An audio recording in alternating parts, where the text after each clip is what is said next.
सुख की तलाश। एक धनवान व्यक्ति को किसी गांव में जाना था। वहां उसने देखा कि एक नाविक अपनी नाव के नीचे पेड़ की छांव में लेटा हुआ आराम कर रहा था। मौसम खुशगवार था, सूरज उग रहा था और ठंडी हवा बह रही थी। नाविक आराम से सोने का आनंद ले रहा था। यह देखकर धनवान व्यक्ति हैरान रह गया। उसने नाविक को जगाकर कहा, अरे, कमाने के इस सही समय में तुम क्या कर रहे हो? नाविक ने धीरे से अपनी आंख खोली और पूछा, क्या हुआ? इस सवाल पर धनवान का गुस्सा बढ़ गया। क्या हुआ? अरे, नाव चलाकर थोड़े पैसे कमाओ।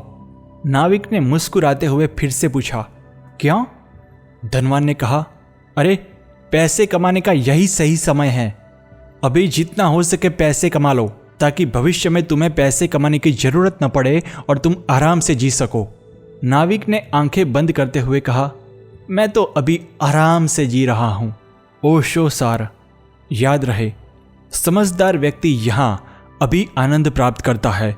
उसका स्वर्ग आसमान में कहीं दूर नहीं है, वह भविष्य में नहीं है। उसका स्वर्ग यहीं वर्तमान में है। सुख की क्षणें वह अभी अनुभव करता है। भविष्य के लिए वह कुछ भी टालता नहीं। अगर खुश रहना है, आनंदित होना है, शांत और विश्रामित होना है तो इसी क्षण में, वरना कभी नहीं। जो लोग आज के क्षण को जीते हैं वे सच्चे जीवन के सुख को पाते हैं। संपत्ति या पुण्य। गुरु नानक एक बार लाहौर में ठहरे।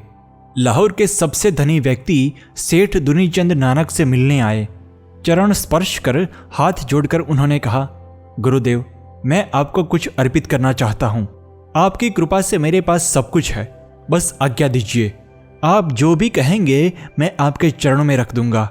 नानक ने अपनी जेब से एक सुई निकाली और दुनीचंद को देते हुए कहा, मेरी यह सुई संभाल कर रखना और मरने के बाद मुझे लौटा देना।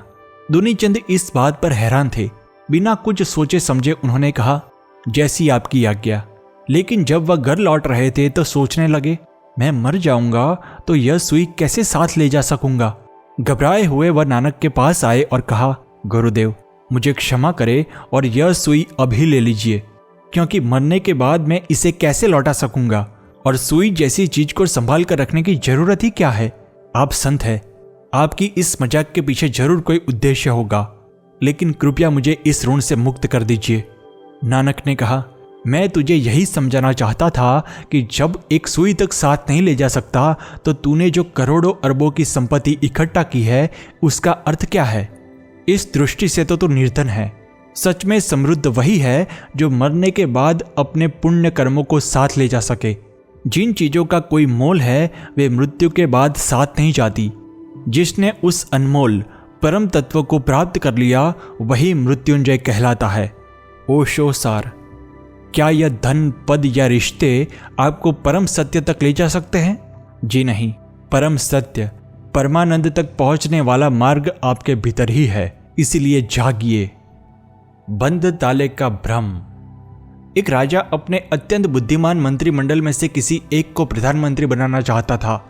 उसने 3 प्रतिभाशाली व्यक्तियों का चयन किया और उनकी अंतिम परीक्षा लेने का निश्चय किया। तीनों को एक महल के कमरे में रखा गया और दरवाजे के अंदर ताला लगाकर चाबी अपने पास रख ली। राजा ने कहा, जो व्यक्ति सबसे पहले इस ताले को खोलकर बाहर निकलेगा वह प्रधानमंत्री बनेगा। तीनों व्यक्ति काम में जुट गए। 2 व्यक्ति तरह तरह के तर्क वितर्क सोचने लगे। ताले और चाबियों से संबंधित यांत्रिक पुस्तकें खंगालने लगे। तीसरा व्यक्ति शांत चित्त से आराम कुर्सी पर बैठकर सोचने लगा। थोड़ी देर में वह उठा और दरवाजे के पास गया। उसने ताले को घुमाया और जैसे ही खींचा देखा कि ताला खुला ही था। वही व्यक्ति प्रधानमंत्री बना। जीवन की भी यही स्थिति है। दरवाजा पहले से खुला है, कहीं कोई ताला नहीं लगा है और लोग ताला खोलने में ही व्यस्त है। तरह तरह की यांत्रिक विधियां, मंत्र और प्रक्रियाओं से जीवन को जटिल बना लिया है।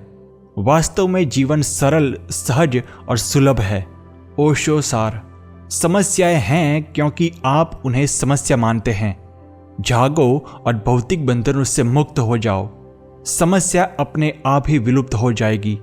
समस्याओं का हल बाहर नहीं, भीतर की सादगी में छिपा है। भाग्य या परिश्रम। एक मौलवी अपने अनुयायी के साथ यात्रा पर थे। अनुयायी का काम था ऊंट का ध्यान रखना। रात के समय वे एक सराय में पहुंचे। बहुत थके हुए थे और रात भी बहुत हो चुकी थी, इसलिए अनुयायी ने ऊंट को बांधने के बजाय अल्लाह से प्रार्थना की, अल्लाह ऊंट का ध्यान रखना, और खुद सो गया। सुबह जब देखा तो ऊंट गायब था, या तो चोरी हो गया था या कहीं चला गया था। मौलवी ने पूछा, ऊंट कहाँ है? अनुयायी ने कहा, मुझे क्या पता, आप अल्लाह से पूछिए। मैंने रात को अल्लाह से 3 बार ऊंट का ध्यान रखने की प्रार्थना की थी। मैं थका था इसलिए सो गया। आप हमेशा कहते हैं कि अल्लाह पर भरोसा रखो, मैंने भरोसा किया, इसीलिए इसमें मेरी कोई गलती नहीं है। आप मुझ पर गुस्सा मत होइए। मौलवी ने समझाया, अल्लाह पर भरोसा जरूर करो, लेकिन पहले ऊंट को बांध लो, क्योंकि अल्लाह के पास तुम्हारे हाथों के अलावा कोई हाथ नहीं है। ओशो सार। जीवन में अक्सर ऐसा ही होता है। कुछ काम आप खुद कर सकते हैं, लेकिन उसे भाग्य के भरोसे छोड़ देते हैं। जब परिणाम नहीं आता तो नाराज या दुखी होते हैं। कर्म तो आपको ही करना है। भगवान पर भरोसा करने का मतलब यह नहीं है कि आप कर्म के साथ अपेक्षाएं जोड़े। निष्काम कर्म अपने आप में प्रार्थना का एक रूप है, जिससे जीवन शांतिपूर्ण और फलदायी होता है और आप सक्रिय रहते हैं। अस्तित्व के पास आपके हाथों के अलावा कोई और हाथ नहीं है, इसीलिए परिश्रम करो। भाग्य का बहाना बनाकर आलसी या पलायनवादी मत बनो। प्रार्थना करो, लेकिन कर्म को मत छोड़ो।